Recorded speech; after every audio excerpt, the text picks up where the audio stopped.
morning, everyone. Thank you, and I appreciate it. Any One American News fans out in the audience? All right. Are there any? And I can't see too well from up here. My eyes get a little blurry. Are there any Trump supporters in the audience? All right. I guess that.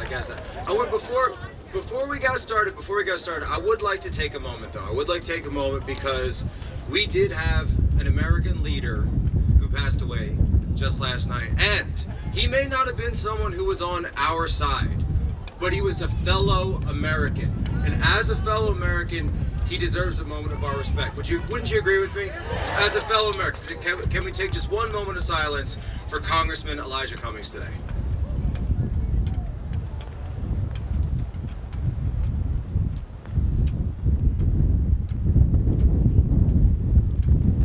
Thank you very much. Thank you. And see, isn't that what we want to get back to in this country? Don't we want to respect one another once again? Look, I'm sure everyone in this crowd who's wearing one of these MAGA hats or wearing a Trump hat has got someone in their lives, someone in their family that's just so nasty to them because of who you support in politics, because of your beliefs, because of your ideas, because of your opinions, right? Remember they had that Roseanne show? You remember when Roseanne came back on? And people said it was a pro-Trump show. You remember that? They said, "Did you guys watch Roseanne when it came back on?" And so they called it a pro-Trump show, but I actually disagree. I didn't think it was a pro-Trump show when it came back on, because what they did was they had Roseanne as a Trump supporter, but her sister was wearing the pink hat and was a member of the resistance. And you know what? They argued, they bickered, they fought, but they remained sisters. They remained family. And I keep thinking that when we see people pushing this impeachment based on, I don't even know what at this point. I've heard it was Russia, then it was Ukraine, and so I'm like, wait, but for 3 years we were told it was Russia, and now it's collusion with Ukraine, but Ukraine and Russia are enemies, so why would you be colluding with the guy that the other one's the enemy of in the first place? It's ridiculous. You can't even follow it. You can't believe it. I'm a prior Navy intelligence officer, and I can't even follow this stuff. And so, but I realized though that what there are people, and by the way, this is not just on the left, this is in the media, this is in, there are Republicans who play into this, there are Democrats who play into this, that they just want you fighting, they want you mad, they want you angry, they want you at each other's throats. And that's not right. And people, even in some cases, they're pushing for violence. They want violence, right? You get more clicks. You saw how they were with this Joker movie, right? CNN's waiting for, well, I hear the Joker movie is going to cause some violence. But see if anything happens. It's a movie, okay? It's a movie, right? Right. And yeah, exactly. And they had a movie out there. They were going to have a movie out there from Hollywood, talking about hunting down and shooting Trump supporters, right? It's ridiculous. No. And it's ridiculous because we don't want to live in that country. I don't want to live in that country. I don't want my son to grow up in that country. I don't want my family to be in that country. When we said "Make America Great Again," when Donald Trump said "Make America Great Again," he meant that for everyone, for all people. It doesn't matter your race, it doesn't matter your religion, it doesn't matter your ethnicity. But what do you have to lose, right? What do you have to lose? And so I was actually, believe it or not, I'll tell you a quick story about that. I'm on One American News right now, and I appreciate we have a lot of One American News supporters in the House. But actually, during 2016, they came to Philadelphia for the DNC. It was held. You remember that? It was held in Philadelphia. Hillary got her coronation. Bernie Sanders got, the shaft, and so MSNBC came and did a panel.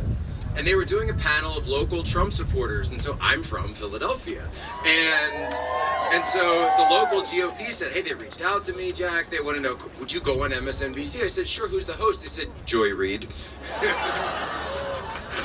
I said, "Oh, this will be fun." So I go on there, and she says, and it was sort of a mixed panel. Both. Do I have a minute for a story? Do I have a minute for a quick story? And so she goes.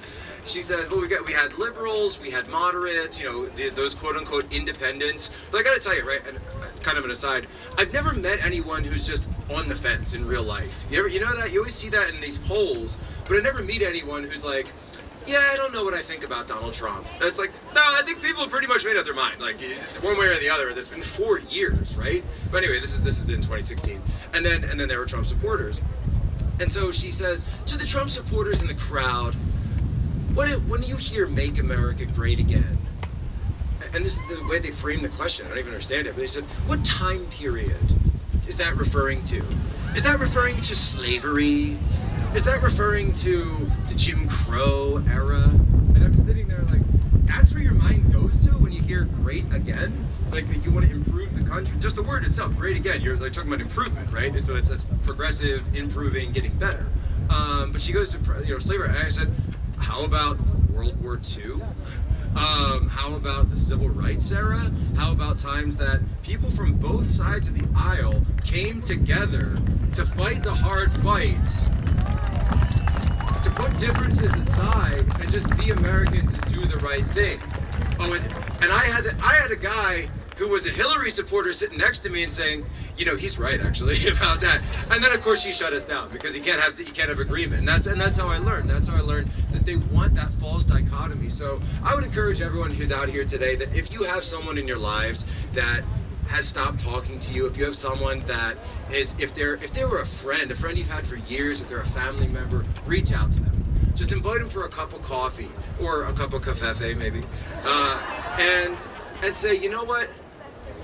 We may disagree on politics, but we ought to agree that we live in the greatest country in the world. We do, right? Objectively. And that this country is only going to get better because we work together to make it better. You agree? Thank you so much, folks. I appreciate that. Check us out on One America News.